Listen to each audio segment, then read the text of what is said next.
Hello and welcome back to the End of the Mic podcast with Carson. And Zachary. And Evan. Yes, we have a special guest for this episode and, probably one more you'll see. And, this episode we're talking about, a lot of football stuff, fun, since we've been doing a lot of NBA episodes lately. We have to talk about the Super Bowl, of course, because that's tomorrow.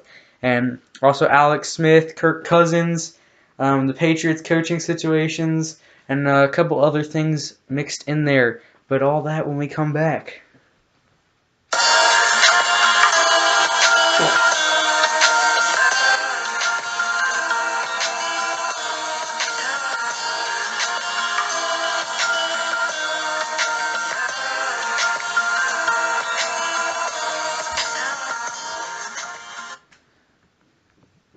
Alright, so we are back. And so, first up, we're going to be talking about a little bit of the Super Bowl, as we are less than 24 hours now when we're recording this from the Super Bowl. So, obviously, it's Patriots versus Eagles in Minneapolis. It's like -2 degrees last time I saw in Minneapolis. Pretty cold there. But the matchup is going to be red hot. Yeah, that was really bad. But Patriots, Tom Brady, most likely getting MVP honors this year. Definitely getting MVP honors thanks to that leaked photo of his acceptance speech. Oh yeah, if you haven't seen, one of the Tom Brady's training staff or whatever was carrying around Tom Brady MVP acceptance speech in Minneapolis. So I'm sure he's not going to be there next week. He's probably gone. But so Tom Brady going up against Nick Foles, the other MVP of the league.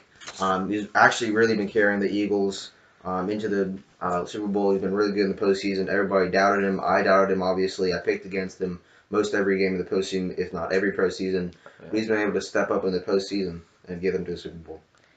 Yeah, I mean, he's playing like Nick Foles from a couple years ago where he kind of exploded onto the scene and nobody knew who he was, and he came in after Michael Vick, and I mean, he was pretty good, and then they drafted Carson Wentz, and he went bye-bye, and then he came back, and now he's had a really good postseason. A couple games in there were not all that good, but he's showed up where they needed him, so that's all you can ask for Nick from a Foles backup. is the hero we didn't know we needed.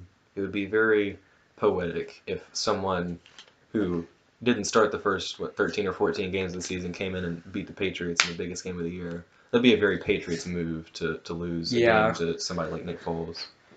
Yeah, I mean, personally, I'm taking the Patriots to win this game, but I don't want them to. Like you said, it'd be very big if Nick Foles can come in there and light up the Patriots defense. But it's been improving throughout the season, but I still don't see them as top 10 defense really in the league. I see them maybe about average. But I think if they can get something going on the ground with Ajayi and Blunt, they can move down the field with Jeffrey and Foles. But sure, that thing is the rhythm thing with Foles. If he can get into a rhythm early, Patriots defense will be on its toes, get some big runs like they did in first quarter last game. I think Philadelphia can really put a scare on the Patriots. Yeah, I mean, you need players like Fletcher Cox to step up, definitely in this game, really step up big. Their D-line is amazing. I've talked about that a lot during this postseason in the NFL. I mean, Brandon Graham, you got rookie Derek Barnett, and of course Fletcher Cox, anchoring down the defensive line. They have been probably top 3 for sure, maybe not the number 1, but really good defensive line. They need them to step up. They need their cornerbacks, secondary to step up against, of course, maybe one of the best passing offenses in the NFL this year, probably the best after Carson Wentz got injured. Mm-hmm. But you need Ronald Darby to step up and actually stop somebody, and then Patrick Robinson, of course, probably will be guarding Gronk if he comes back in this game. But you don't know. Gronk probably won't play the whole game because he's still recovering from a concussion. He'll play, but probably not the whole time because he got a concussion. I'd fine Barry Church for that, all that stuff. I don't know. It's just they need their defense to step up big if their offense doesn't, which it's been very inconsistent since Carson Wentz has been gone. So you never know. Yeah, maybe for Gronk a 69 snap count would be appropriate for him. But I think the Eagles' defensive front 4, 5, 6 guys are very important because the Eagles' backfield is very unique in the league where they have James White and Rex Burkhead and Deion Lewis, who all can do so many things in that backfield, all of them very versatile. So they need to make tackles in the open field and pressure Tom Brady so that their defensive backs can have a chance. I feel like it's almost a sure thing that the Eagles are going to come out shooting and kind of take the Patriots by surprise, because the Patriots have had that problem in both their other games, because they let the Titans score first, they ultimately destroyed them, but I believe they also let the Jaguars score first, and it was a pretty The big lead Jaguars for the were, Jaguars. and then they came back and Tom Brady did Tom Brady Yeah, stuff. I mean they and obviously clutched have it. the Patriots obviously have the comeback potential in any game, but 28-3. considering how they've handled the opening drives on defense so far in the playoffs, and considering the Eagles' offensive firepower even without Carson Wentz, I mean I could see the Eagles going up 14-0 in the first quarter or something. Yeah, Because but if they drop 38 on the Vikings, I mean I feel like they're perfectly capable of dropping 4 or 5 touchdowns on the I Patriots. really wanted to see the Vikings play in the Super Bowl because I think they definitely would have had the best shot in the league against the Patriots team with the way Case Keenum has been playing this year. And they have the home field advantage, which is something that just never happens with the Super That would Bowl, have and been really cool. that would have been really fun. I kind of hate it for Vikings fans to I have know. seen the Minneapolis Miracle against the Saints and then just go get obliterated by the Eagles in the NFC Championship. Nobody expected that either. Everybody was expecting the Vikings to win that game with Nick Foles, and then Nick Foles comes out and plays some of the best football he's ever played, probably. And their running backs played pretty well in that game, and they're ultimately in the Super Bowl now against the Patriots, which this game could honestly go either way. It's not one of those Super Bowls that you look at it and say, this is a one-sided affair. And usually those Super Bowls that you look at it and say it's a one-sided affair, usually the team that you put as the underdog usually comes out and wins it. Like the Seahawks against Broncos a couple years ago. Zachary and I were at a party with a lot of people, and he and I were the only ones that picked the Seahawks, and the Seahawks come out and destroy the Broncos, and everybody's like, "Can we switch teams now?" And it was, and I don't think this is one of those Super Bowls where everybody's gonna flock to one side. I think it's easy to be tempted to just say, "Oh, the Patriots are the better team," and I mean, realistically, they probably are. But in the biggest game of the year, you have to think that a team as talented as the Eagles is totally capable of stepping it up and taking the fight to the Patriots. Yeah, I mean, they made it this far, so obviously they're doing something right. Doug Peterson is an amazing coach, and he's been able to do a lot of stuff with a weaker secondary than you would usually see in the Super Bowl. And the Patriots secondary is not all that good either. Like Zachary said, their defense is not even top 10. Because they've been able to hide it enough to where they can stay as a mid-level defense, but not anything amazing. But neither teams have an amazing secondary, which I think could definitely play into the hands of both teams and to an advantage for both teams. And that could be a really big thing. This could be a really high-scoring game. It's not going to be like the Patriots Jaguars Bills game where it was just a defensive showdown and neither team really came out on top. But I mean, it's just going back to Eagles being underdogs. They opened as a 4.5-point underdog when betting first began. That was the lowest of any Super Bowl in the past, maybe even ever Super Bowl, or definitely past 20 years. And so they're definitely coming out with their dog mask on. They're going to be ready to be fired up. They're going to be ready to play this game. If I'm the Patriots, I'm looking at how well the Philadelphia Eagles dismantled the Minnesota Vikings and that good defense that everybody talks about, that me and Carson have been raving about all season, and they come out here and they destroy the Vikings. If I'm the Patriots, I talk to my guys, I talk to Stephen Gilmore, I say, you need to not underestimate Nick Foles in this game. He's coming out in the postseason, he's not really Nick Foles, he's 2013, 2014 Nick Foles. You need to play up to his game like he... And, the Patriots secondary, it's... Malcolm Butler has never been a number one cornerback, and I don't know what they're doing. I mean, maybe there was one year where you could say, yeah, he's definitely a number one cornerback in the NFL, but and Stephon Gilmore is definitely not. Maybe on bad teams that he played for, but definitely not on this Patriots team. They need a number one cornerback. They needed someone like A.J. Bouye from last year's free agency, and they didn't go after him. They went after Stephon Gilmore, which I really don't understand because I think they would probably be the favorites by a lot if they had a A.J. Bouye on this team, because then Nick Foles might not really be able to do anything against that team. And I know he dismantled the Vikings defense with Harrison Smith and Xavier Rhodes and Terrence Newman. Not all that good, but still. But I mean, it really comes down to who wants it more in this game, and if Nick Foles can play like he has for the rest of the playoffs and in Week 14, I believe. So I think that's really what it comes down to in this game. All right, picks for the game. I have the Patriots. I have the Patriots begrudgingly. I'm going to go, I don't know, I don't want to go with the Patriots, but I think you kind of have to. But if you really look at it, I'm going to go with the Eagles. I think if they come out guns a-blazing and the Patriots aren't expecting that, if they don't prepare for that, if they prepare for more of a slow attack, I think that the Eagles could come out and take a lead that really can't be broken. And I know we've seen the Patriots, come back from stuff that you think they can't. But I don't think they can come back from 28-3 again or 25-3. And I don't think this team is as good as it was last year. I saw a headline, it might have been from Bleacher Report or Fox or somebody, that said, what are the Eagles going to do if they go up 28-3 on the Patriots? I don't think they lose it. I don't think their defense is the same as that Falcons defense. Right. If they can get up 28-3 in this game, I say they definitely take it. Oh, yeah.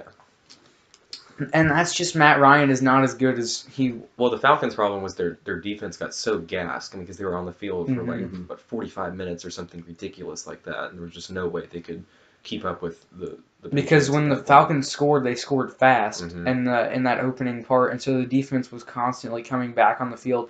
And their defense didn't have a ton of depth last year. They had a lot of young guys who didn't have a ton of experience last year, and they weren't used to going this deep into the season, going deep into going into February and stuff like that. And they weren't expecting for the Patriots to come back, because the difference in that game was that the Falcons came out with guns a-blazing, like I said the Eagles might do, and the Patriots expected it, and they rallied back and they said, we're not losing this game, and they came back and won it, of course. So right, and one of the Falcons' problems was all of the turnovers they had defense in that late third and fourth quarter.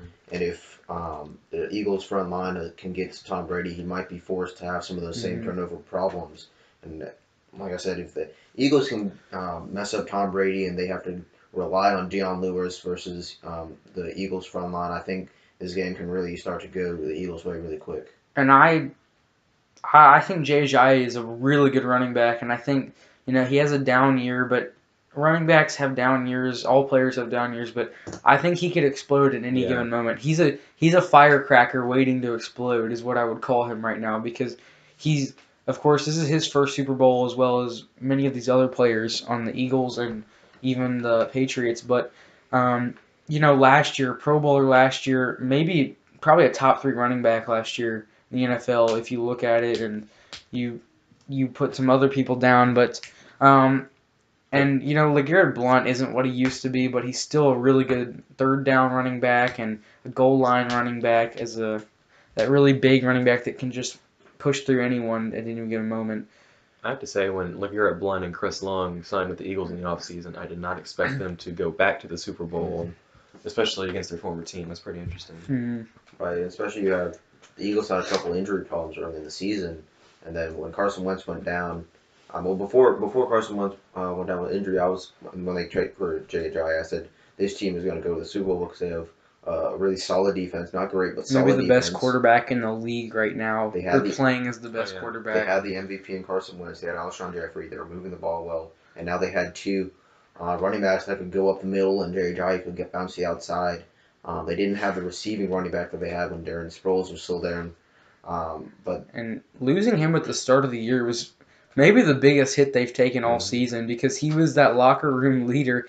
He's a long-time veteran. He's been in the league a long time. He has some experience with good teams, and Yeah, he's a really good goal line running back. He gets a lot of touchdowns, and that's a big thing that they lost in Sproles Royce, as some people call him. And that was a big loss. And then when they lost Carson Wentz, I kind of took them out of Super Bowl contention once he got hurt. Everybody did. And then it's amazing how they've gotten back to the Super Bowl this year. That's a credit to all the other Eagles players. Yeah. Because I mean, it was kind of easy to look at it and just think, oh, this is all Carson Wentz. But the Eagles have really put together a very solid team that is obviously capable of getting to the end of the postseason. And I did pick Eagles over Falcons after I saw what the Falcons did against the Rams. I don't think the Falcons played extremely well against the Rams. I think it's the Rams played extremely bad against the Falcons in that game. The Rams are a super young team. They'll be back next year. Oh, yeah. No doubt. Jared Goff's an early MVP candidate. Yeah, if he continues to improve, like I think he will. But they did lose their offensive coordinator, maybe one of the best in the league, to the Titans. Exciting, but we saw how when Matt Ryan lost his offensive coordinator, how much he digressed. So that might. And did you know that the Rams offensive coordinator Matt LaFleur was the quarterback's coach for Matt Ryan when he won MVP? That's just a credit to Matt LaFleur. Tells me he'll be a head coach pretty soon, especially if the Titans do well this year. Yeah, but I think honestly the Titans are a early Super Bowl pick. Nope. Honestly. If we draft well, I think we could make a run at it. We'd probably win the AFC South if you draft really well. I still like Deshaun Watson and DeAndre Hopkins. Yeah, that's right. That scares me so much. Yeah, the AFC South could easily go from being one of the worst divisions to like a really competitive division, especially if Andrew Luck comes back good and Josh McDaniels. He comes back at all. He won't come back well if he. Yeah, like Zachary said, if he. Comes back I'll give him a chance. If we're 4 weeks into the season and the Colts are like 1-3, then fair enough. But yeah, between Deshaun Watson and DeAndre Hopkins, the Jaguars defense, and a potentially good young Titans team with a lot of talent, that could be a pretty. Colts are going to be the one standout bad team in the AFC South. I think every other team in that division could have winning seasons next year. And that scares me because all these teams were bad together at one point, and it was really just who was going to be worse and who was going to get the higher draft pick and who was going to rebuild faster. And the Titans got a good GM, and we started speeding ahead, and then the Texans get this lucky pick with Deshaun Watson. That it makes me angry. It's an intelligent pick, not a lucky pick. That the Browns didn't take him. Yeah, that reflects very poorly on the Browns, the Bears, the Chiefs. Mitchell Trubisky was just so bad. And it's like Dabo Swinney said, you don't pass on Michael Jordan. Deshaun Watson put up 19 touchdown passes in 7 games, and that tied the rookie record. I mean, he does things. He was an MVP candidate. Yeah, of course he was. And on my fantasy team, I had a negative record this year because I lost every player on my team. But tell me about it with my Odell Beckham goes out in week 4 and Aaron Rodgers goes out in week 5. All my quarterbacks were bad. I was the best waiver wire. I have the best waiver wire pickups in my league. I picked up Watson. Okay, how many moves did you make throughout the year? A lot. Like 130? Because that's how many we made. I didn't make 130 because I don't need to make 130 in my league. I tapped out at 65 last year, which was the most our league had ever had. And this year, me and Zachary, I had like it records your moves. I want to be in your league next year. You guys need to let me into your league. I think we might have a team that'll need a new owner. I'll let you know. Anyway. This is good talk. Good talk about fantasy. A tangent there. Hey, it needs to be said. I think I could be a contender in your league against you two. I think I have a chance at least. I think there's at least a chance. If I make good waiver wire pickups like I did in my league, like I picked up a lot of players this year. I don't think I made 130. I think I made probably somewhere around 75. Somewhere around that range. Dope. Yeah. Anyway. Yeah. Alright, so, Alex Smith trade. What a trade. Good stuff. Past week, Redskins trade cornerback Kendall Fuller and 2018 third-round pick in exchange for Alex Smith. Such a bad trade. They did. For who? For the Redskins. Bad trade. Washington then signed Alex Smith to a 4-year, $94 million contract just about immediately after they signed him. which some would say was about the same thing they would have offered Kirk Cousins, which makes you see that how much Kirk Cousins did not want to play for the Redskins if he turned down something like this to go to someone He potentially, hates which we'll the get next year. Redskins so much. Why didn't they offer him that 2 years ago, though? That's my question for them, is why didn't you offer him that 2 years ago before he was angry at your organization? Because he would have taken it 2 years ago, I believe. Right. Because he's had 2 4,000-yard seasons since then. Hmm He's been one of the better quarterbacks, top 5, definitely top 10 quarterback. I think he's in an the league. underrated quarterback, too. I think with a better team than the Redskins, with a better offense, he can just like facilitate as well as a lot. Because they don't have any like quarterbacks. really good receivers Right. either. He lost to Deshaun Jackson and who else did I lose this season? Well, I mean, he always loses Jordan Reed because Jordan Reed is always like in the hospital because he's so fragile. Right. Jordan Reed lives in the hospital. He and Gronk live in the same hospital. And then his number one receiver was Jamison Crowder, and then Terrell Pryor, who played 4 games, was horrible. And Kirk Cousins still puts up 4,000 yards. I traded for him and David Johnson in the same trade, but it's okay. I didn't give up a lot. I gave up like absolutely nothing, so it's fine. How'd you give up nothing for David Johnson? Because it was after he got injured, and I was I swindled. I told my friend he's not going to come back for the season. I'm thinking that he would come back in week 10, like they said, and it was.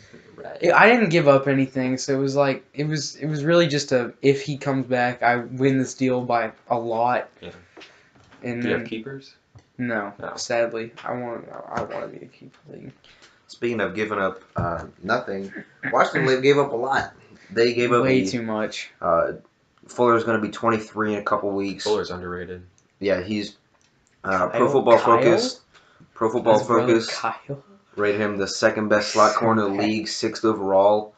He allowed a 51.8 passer rating when target, and that was the lowest in slot corner and 6th lowest of all quarterbacks. Wow. That's how underrated he is. He's in his second season, really solid second-year cornerback, and one of the reasons he's underrated is because he has Josh Norman playing number 1 cornerback, but that means some of the top receivers are headed his way, and he still only had a 51.8 passer rating against for the Chiefs. He's going to have a similar situation when he goes to be the number 2 behind Marcus Peters. Yeah, he could be a number 1. I think on another team like the Titans. Well, yeah, but I think the reason some people underrate him is because they confuse him with his brother, who is absolutely horrendous for the Bears, Kyle Fuller.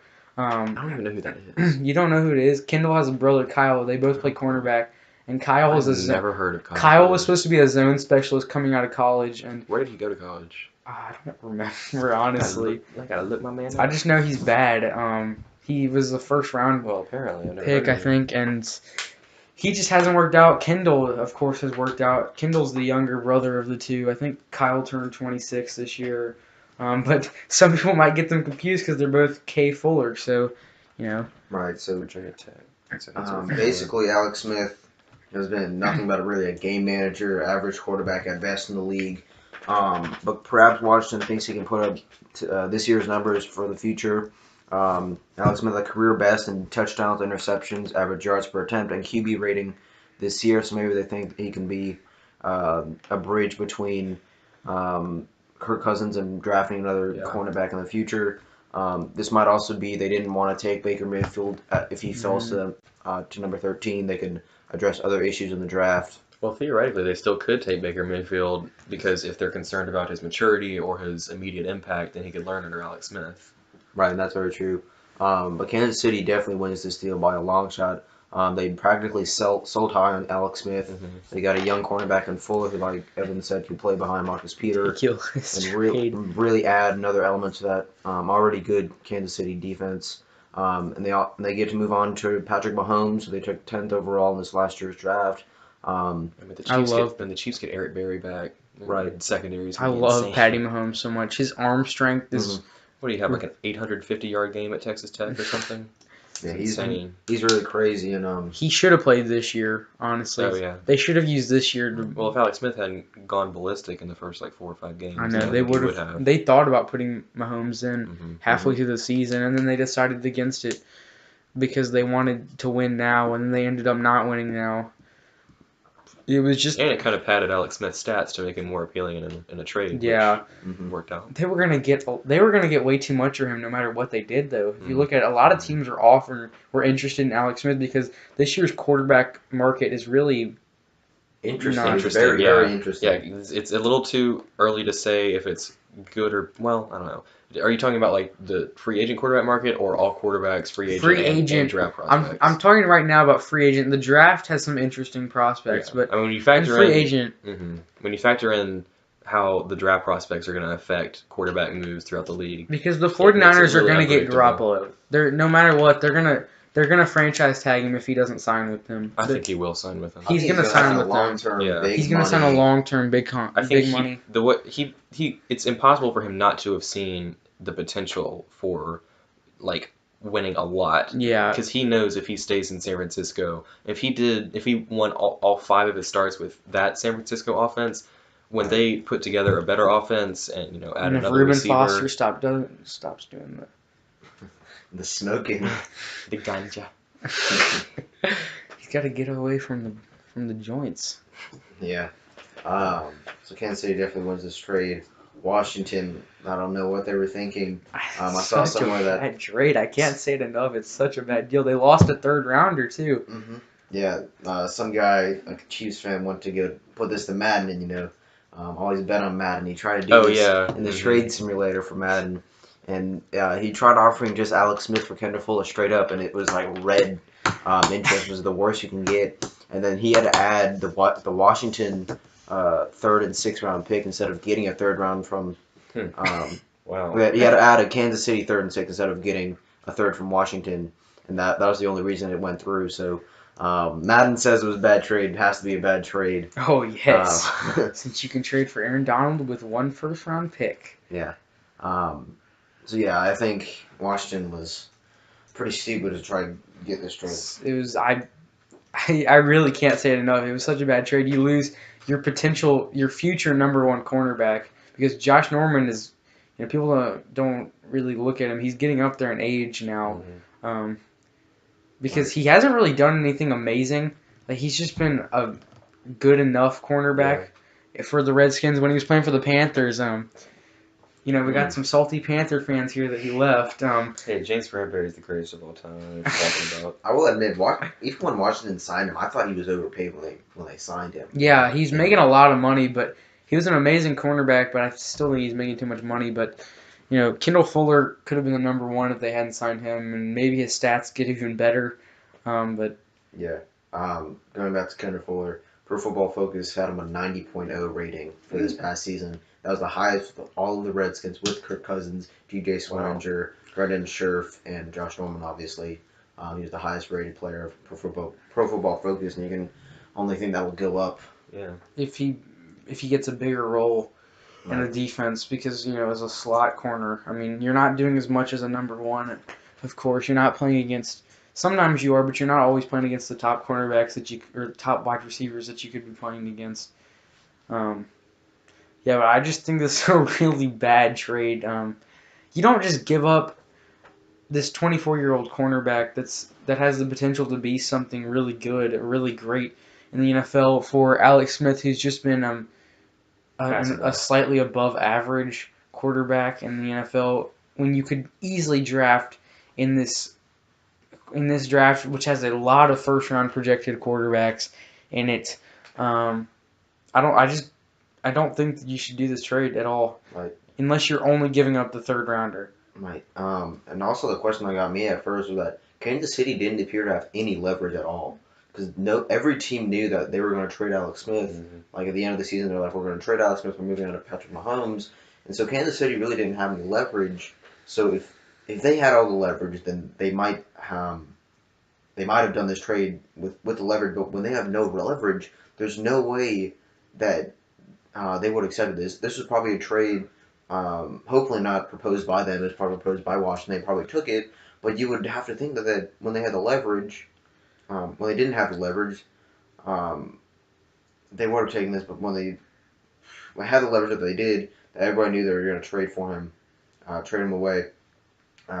There's no question. There's no reason why they would have done this. Now, the only thing I can think of why Washington would want to do this. Maybe they saw something in Kendall Fuller that nobody else saw happening to him. I don't know. Like, maybe in practices, maybe he's a locker room problem that they just haven't shown yet. I feel like we would know about that. I know, but I mean, you never know. Actually, with some of this stuff, it doesn't come out for a while. I think if that's the case, we're going to find out pretty early next season. But I doubt it. I doubt it, but I think maybe the Redskins are just being stupid. Yeah, but there's always the possibility. You never know. But yeah, I do agree. I think that Washington was just being really, really dumb with this trade, and there was really no point in doing this when you could easily draft a quarterback or sign one if one, or you could franchise tag Kirk Cousins again. Oh, They didn't have the cap space to do that, actually. I know. They could not. But they had the cap space to re-sign Alex Smith. Right, and that's the other thing. They signed Alex Smith to a 4-year, $94 million contract. That takes him to his age. Like I say, why don't you give that to Kirk Cousins 2 years ago? Right. So now you're going to be stuck with Alex Smith potentially taking starting job away from any quarterback that Washington wants to draft next 2-3 years. And so they're paying him big bucks. He's going to be 37 when this deal goes over. Nobody wants to trade for a 32-year-old on a 5-year contract. Right, and like right now he's not. He's borderline starter, maybe game manager. Obviously not this season, but past seasons everybody knows that Alex Smith was not a very good quarterback in this league. And so now you're going to have him when he gets old. He's going to start to decline. They already don't have, other than Tyreek Hill, they had a fast receiving core last year with Kirk Cousins with Deshaun Jackson there. But unless they can sign a big Tyreek free Hill's agent, for the Chiefs. You're thinking of the Chiefs. Yeah, I know. Yeah, I messed up. But with Washington, they don't have. Obviously, Jordan Reed is injury prone, so you can't even count him. They don't have a lot of bodies for him to throw to, unless they sign a big. Vernon Davis. Yeah, but their best wide receiver right now is either whichever one you want to look at, Josh Doxson or Jamison Crowder, which neither of them Doxson has potential, but I feel like if he were gonna like explode and become a really good wide receiver, he would have done it this year. Not surprised. Okay, we just found out Sean McVay was Coach of the Year. That was my pick when we did I agree. the award thing. Doug Peterson. I would imagine it was probably pretty close between McVay and Peterson. Or even Mike Zimmer. Yeah, Mike Zimmer was probably third. Mike Zimmer was my honorable mention. Too. I don't know. The Jaguar success was kind of. It would have made me angry if Belichick had if Belichick, gosh, if he had won it this year, it would have made me mad. Yeah, but I think it just trading for Alex Smith at all, even unless you're only giving up like a 4th-round pick, I don't think it's worth it. And the extension, fine, you want a quarterback to win now, but you don't trade a young cornerback. And 2, you don't sign him to a 5-year or 4-year extension. Right. Those are the 2 things that got me about this. If you give up, fine, you give up a 3rd-rounder for Alex Smith, who just had the best year of his career. Fine, but you don't sign him to a 4-year extension. You let him play out that 1 year, and if he does amazing, then you sign him to 1 more year, and then you probably let him go after that. But I just don't know what they're doing with this. Right. Speaking of coaches, let's talk about the Patriots coaching situation. Mm-hmm. Josh McDaniels is heading to the Indianapolis Colts. Most likely, there's like a 95% chance he does that. Matt Patricia is going to the Detroit Lions to be head coach. Evan, we'll start with you. What do you think about these moves? I think the Colts definitely got a good one in McDaniels because when you control the Patriots offense and it's the Patriots offense, that reflects pretty well on your coaching abilities. So we talked about Andrew Luck earlier, and realistically, he probably won't have a particularly good season coming off an entire missed season. But if he has any semblance of his old self, I think McDaniels can like bring that out in him and like get him to be some fraction of what he used to be. So It'll probably be another tough season for the Colts, but in the future, I think McDaniels could be the facilitator for making them good again. Well, let me ask you this: with McDaniels coming in, what do you think they need to draft now? Gosh, probably. I mean, the Colts really need defense, but I mean, there's so many things the Colts need. Mm-hmm. I don't know. I think my number 1 priority for them would be running back. Because if you got this new offensive-minded coach coming in, he's going to want his own running back. I think that's a good point. I mean, Frank Gore's obviously good considering how old he is, and he's a great Hall of Famer. When is he going to retire? But I mean, He's think like, about what, 34 now. Kareem Hunt and Alvin Kamara being drafted in Later round or mid were they both rounds. third round or was Hunt the They fourth were- round or They something? were both third I mean, rounders. the point is you can get an elite Running back is the late most in the stacked draft. position in the world right now. Yeah. For football, it's just So I mean, just you got all the highly touted prospects like Saquon Barkley and Darius guys. Darius guys. they Yeah. wish Saquon Barkley would But- fall to them. Well, I mean, obviously. Well, yeah. Anyway. They wish. But hey, if everybody's sleeping on Rashad Penny, if the Yeah. Colts can get him in the second, third round, yeah, I think that'd be very good if you're the Colts fan. And also, if you're a Colts fan, if you can see a fraction of Andrew Luck this next year, I think you're happy with that. yeah. You pair even a fraction of Andrew Luck with T.Y. Hilton and Jack Doyle next season, that offense is instantly much better than Jacoby Brissett at quarterback See, this but- past year. The thing is, does Andrew Luck want out now? Since they're gonna have to do I would want a out new if I were him. rebuild, they're gonna have to do a whole new rebuild. Does T.Y. Hilton want out also? I think T.Y. Hilton and Andrew Luck might want out soon. I think if you're citing T.Y. Hilton and Jack Doyle as the potential reasons that the Colts offense could get better next year, that doesn't really bode well for the Colts. If you're shooting for a good offense, T.Y. Hilton and Jack Doyle are not the guys who are going to push you to that next level. Like you need T.Y. Hilton is He's an amazing fallen receiver. off as a consistent receiver. But I mean, he's got the talent and I mean the ability. he is also there, needs a but- consistent quarterback, though. All receivers need a consistent quarterback because, I mean, you look at DeAndre Hopkins. I mean, he was amazing, but he hadn't taken that leap to one of the best in the league yet until he got Deshaun Watson because he hadn't had a good quarterback his whole career in Houston. And now you look at him, and now he's probably a consensus top 5 receiver in the league. Yeah, I'd say DeAndre top Hopkins 3. was also a Pro Bowl in 2015. It was just that 2016 was a down season, and then he still has multiple quarterbacks this season. He's still able to produce even without Deshaun Watson. So I think if you have the right kind of guy, they don't necessarily need a good quarterback, but it's very nice to have one.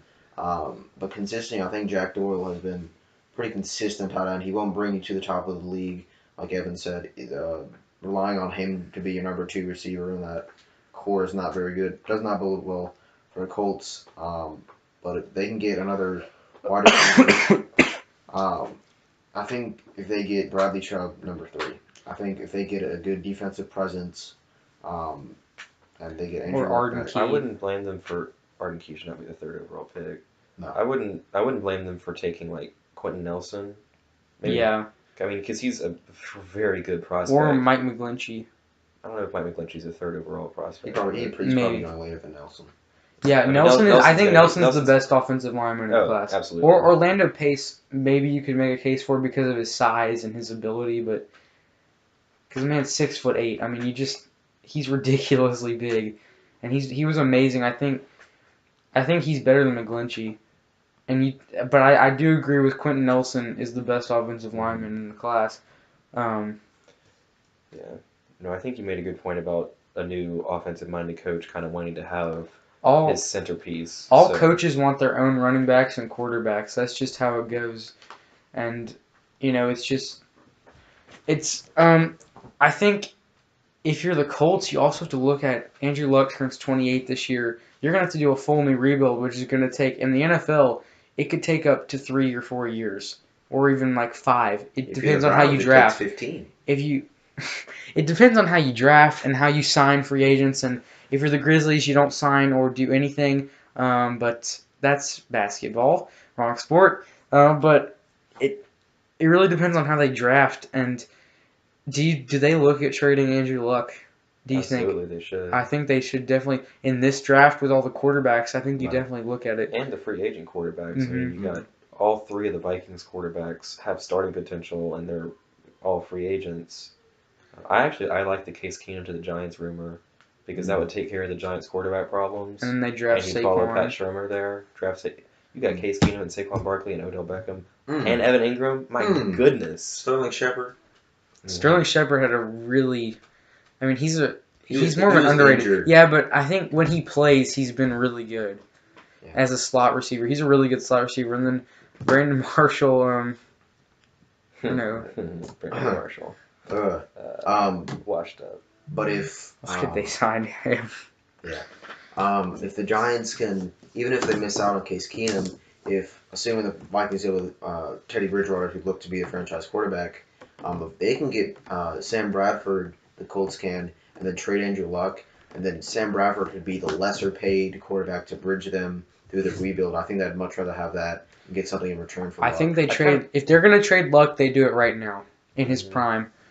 They don't wait a year because then he could get injured or he could drop off. You take the deals now, and you don't tell people he's on the trade block because we see how that works out for teams in all sports. When they say someone's on the trade block, they don't want to give them. Nobody wants to give up a lot because they have no leverage. Like you were talking about, the Chiefs have no leverage. They literally had absolutely no leverage in that deal. They could have gotten nothing. They could have gotten. Because if they didn't trade him, then he was just going to sit on the bench all year. Because they said Patty Mahomes is our quarterback this year, and leverage is everything in trade talks. Because of a player like when Kyrie was on the trade block for the Cavaliers, they got a lot less than they would have if he wasn't on the trade block, and if people hadn't known that. I will say that just Kyrie trade real quick. I think the Brooklyn pick is now the centerpiece of that trade and not Isaiah Thomas. Yeah. For the Oh, Cavs. absolutely. And that's nobody really. That's sad. Because the first time around, that Brooklyn pick was not going to go to the Cavs, right? The first time around, they had to add that. And once they figured out Isaiah's injury, they had to add the Brooklyn pick. So if you think if Isaiah was lesser injured, I guess, they wouldn't have had to add that pick. And now they don't have anything. Right. They really don't have anything at that point because they have no salary cap room at the end of this year. They lose Isaiah Thomas potentially, and everything just goes wrong for the Cavs. They lose LeBron. If they don't do something, they're losing LeBron most likely. Kevin Love is out. Yeah. Cavs don't look good, but but so the Patriots coach situation. We talked about McDaniels. Now we talk about other coaches. All right. So Matt Patriots. Patricia to the Detroit Lions. He's going to be a head coach for Detroit. Have Matthew Stafford there. Running backs in Detroit are god awful, but Bad. They have Marvin Jones Jr. and Eric Ebron who can try to bounce back from this past season. They have Darius Slay in the obviously and the defensive backfield. So they have a few corner pieces, unlike the Colts, who don't really have a lot. What do you think about Matt Patricia? Well, you mentioned the running backs. I think the Lions are going to take a running back in the first round. My mock draft had them taking Nick Chubb. Couldn't go wrong with either Georgia running back. Sony Michel is also very talented in NFL ready. Or maybe they take Rashad Penny way too early and hope that something goes right with that. They should, if they want to do that, they should take Sony Michel in the first round and then take Rashad Penny in the second or third and just have like a dual duo. running back, and hopefully one of them becomes a superstar. I think both of them will become a superstar. I feel like I can say that with confidence. So Matt Patricia is a coach. I mean, that was like one of the most inevitable coordinators becoming a coach in recent memory, because, I mean, even though the Patriots defense isn't known as being one of the best every year, when you work for the Patriots, you're going to get a head coach job. If you touch Bill eventually. Belichick, you're a head coach. You become a demigod in coaching. So yeah, there was some 13-year-old guy who was like named as a college or NFL like linebackers coach or something. And basically, I was watching. It was like one of the ESPN shows. Like, if you're a water boy for Bill Belichick, then you get assigned because basically Bill Belichick washes off on you. And I was watching some of the Two Bills documentary on the ESPN, and so basically Bill Belichick got this down from the Patriots head coach. You thought Bill Belichick could not do anything better. He was on the Browns. He coached the Browns in their last playoff win back in 2003, 2002, something like that.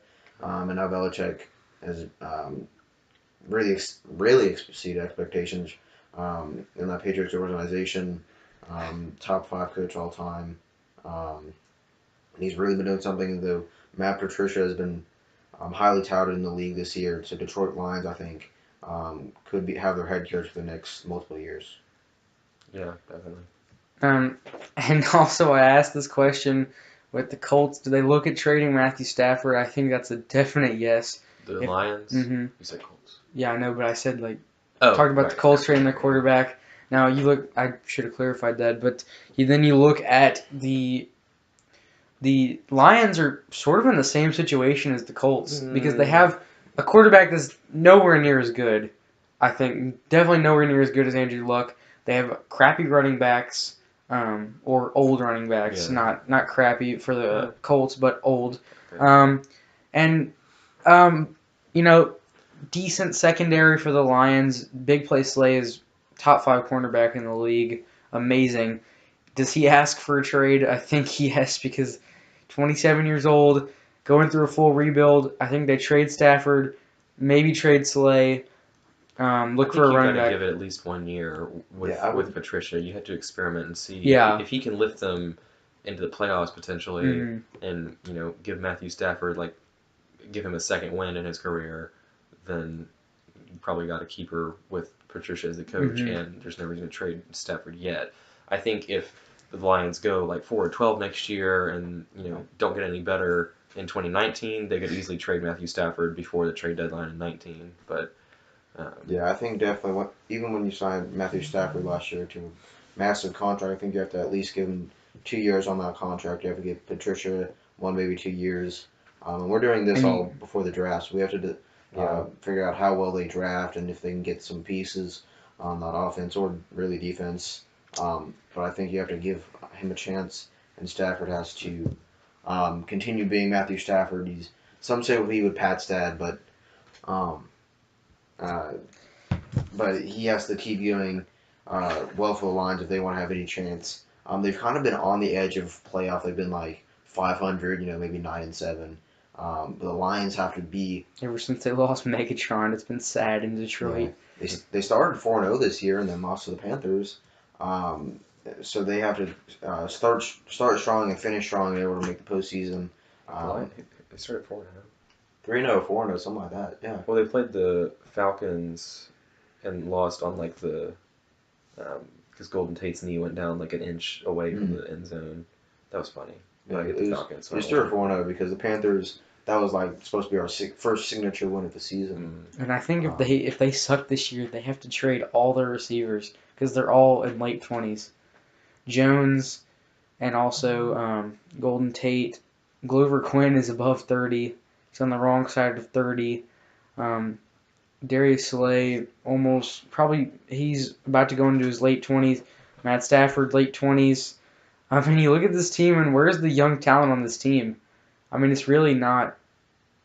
Yeah. You really don't see it anywhere. I mean, they have Jared Davis at inside linebacker, and then also Taylor Decker at left tackle. When he's not injured, he has looked like he could be maybe a franchise left tackle. It depends. But this team needs a lot of things to actually make the playoffs next year. They need O-line help. They need a running back for sure. That's the biggest position of need. And maybe they try and trade Theo Riddick and Amir Abdullah for something. If I were an NFL team, I would not take Theo Riddick or Amir Abdullah. You couldn't pay me to take Theo Riddick or Amir Abdullah. Yeah, and someone would say that's the young talent on Detroit, but that's really crappy young talent. As far as trading quarterbacks for the Colts or the Lions, I'll say this next year is all about promise. If they draft well and they can get young piece, I think even if they go 5-11, I think you have to see, do these guys have potential before trading away your franchise quarterback? Now, with the Colts, I think it's a lot more likely they trade Luck now. Yeah, because I think Matthew Stafford has a 1-year leash. I think he can do poorly this year and still be aligned in 2019. I think if Andrew Luck doesn't come back strong and he doesn't win very much before this coming trade deadline, I think he'll be out. And Andrew Luck, Matt Stafford is standing on thin ice. Andrew Luck has 1 foot through the ice. I think it's definitely good analogy. Yeah, that's a good way. Nice. I'm proud of that one. So he has basically 1 foot out the door already. I mean, it's just he doesn't have a lot of what's the word I'm looking for, but he doesn't have the leash, like you said, the 1-year leash like Matt Stafford has. They definitely need to take a shot with all the receivers they have, because if they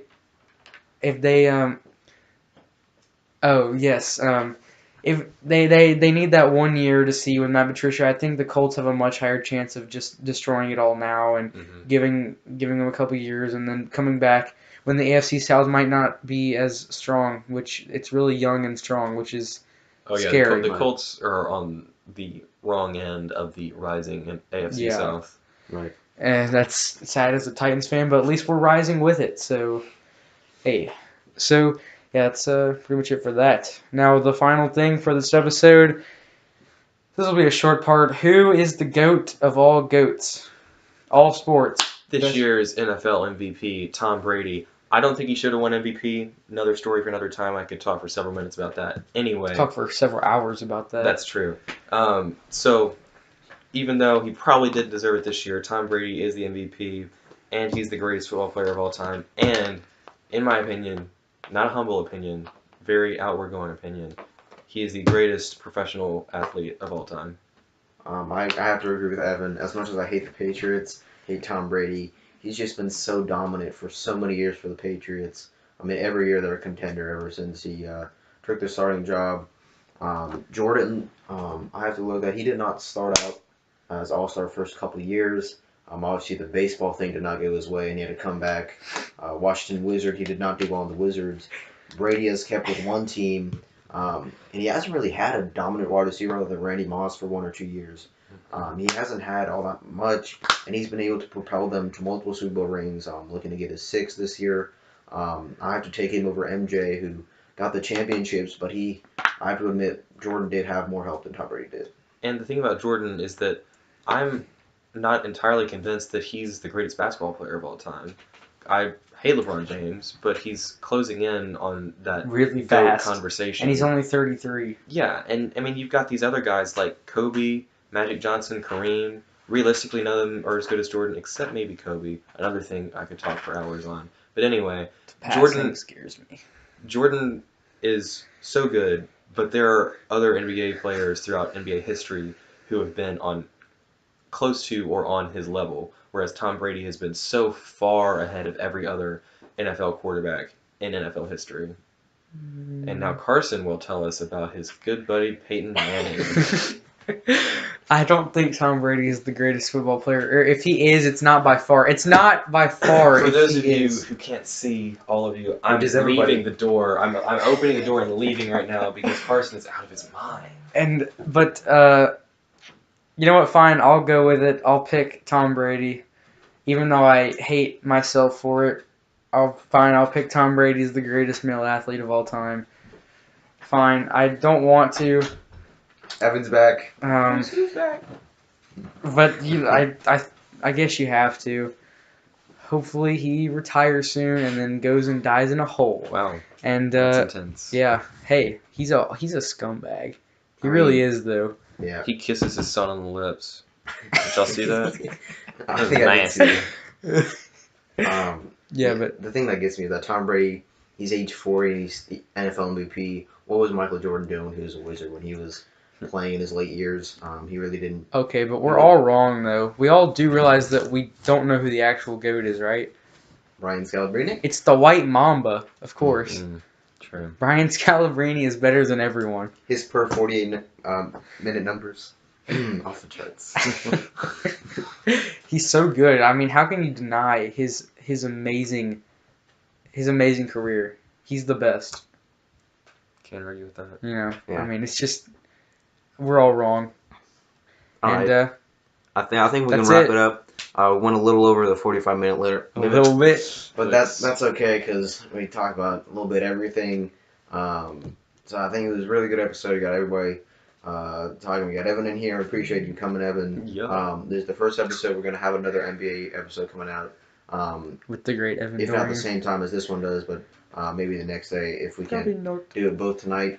So we got some of his knowledge in here. We got Alex Smith Trey Super Bowl preview, looking at the Colts and the Lions with Patricia and McDonald's.